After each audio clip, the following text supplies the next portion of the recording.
खुश आमदीद।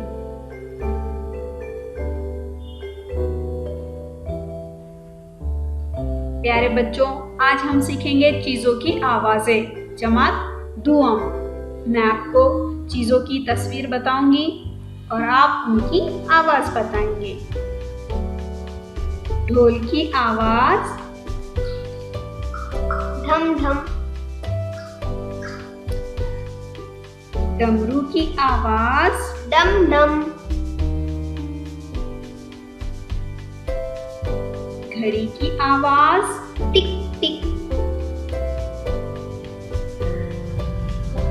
घंटी की आवाज टन टन। टेलीफोन की आवाज ट्रिन ट्रिन। पायल की आवाज छम छम।